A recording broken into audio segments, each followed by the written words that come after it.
بھوکے کہ بھوک چھپائے نہ چھپے، گھر آئے بچوں کی امی سے کچھ طلب کیا، پوچھا کچھ کھانے کو ہے، انہوں نے کہا جی کچھ نہیں۔ امام صاحب پھر چلے گئے۔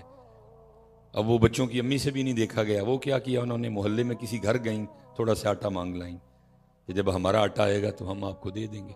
لے آ کے گنیا اور امام صاحب کے انتظار میں کہ امام صاحب آئیں اور تازہ آٹا گوندھ کے روٹی پکا کے دیں۔ امام صاحب آئے، تازہ آٹا دیکھا، پوچھا گھر میں تو کچھ نہیں تھا، آٹا کدھر سے آیا؟ بی بی صاحبہ نے عرض کی کہ فلاں فلاں گھر سے مانگ کے لائیں۔ آپ نے فرمایا اس کا رزق تو مشکوک ہے، اس کے بارے میں تو کوئی پتہ ہی نہیں وہ کیا کرتا ہے، وہ کیسے کماتا ہے، اس لیے مشکوک رزق نہ میں کھاؤں گا نہ میرے گھر والوں میں سے کچھ کھائے گا، کوئی کھائے گا۔ امام صاحب چلے گئے۔ وہ لکھا ہے تھوڑی دیر بعد فقیر آ گیا، اس نے دروازے پہ دستک دی، اس فقیر کو وہ تازہ آٹا دیا گیا۔ ظاہر ہے فقیر کے لیے بھی پہلا موقع تھا کہ اس کو کسی نے گندا ہوا تازہ آٹا دیا۔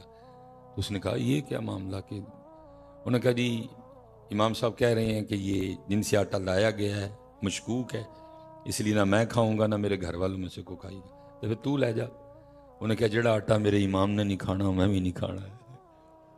کیا دور تھا حضرت جب فقیروں کے بھی یہ انداز ہوا کرتے تھے، کیسا سونا دور تھا حضرت جب فقیروں کے بھی یہ انداز ہوا کرتے، فقیر بھی اتنے تقوی والے تھے حضرت۔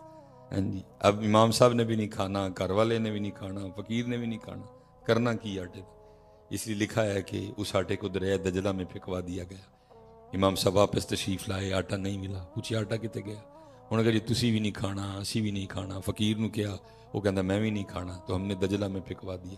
فرمایا یہ کیا ظلم کیا، اب تک اس آٹے کو دجلہ کی مچھلیاں کھا چکی ہوں گی، جب تک احمد زندہ رہے گا آج کے بعد کبھی بھی دریائے دجلہ کی مچھلی بھی نہیں کھائے گا۔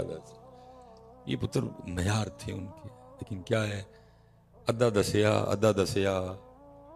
نہیں، کوئی بھی نہیں، جو بولا وہ بھی آدھا ہی بولا ہم نے، وہ بھی پورا بولا، باقی پتر کئی ٹاپک ایسے جو جیسے یہ مسجد ہے، کتابیں بھری پڑی ہیں حضرت لیکن بولا ہی نہیں کوئی بھی، اس لیے اب لوگوں کو پتہ ہی نہیں یہ جگہ کیا ہے، لوگ اس کو چھوڑ کے ایم این اے اور ایم پی اے کی طرف جا رہے ہیں، یہاں آتا کوئی، یہاں ویرانی ہے، یہاں بندہ ہی کوئی نہیں، ایم این اے تے ایم پی اے دے گھر جڑے ویلے جاؤ دنیا کھلوتی ہے، اللہ کیا ملتا ہے۔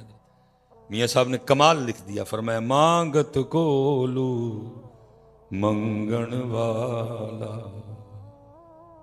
مانگت کولو منگن والا تے رہندا میشا خالی، اوے اس کی دینا دان محمد جیڑا آپی خالی۔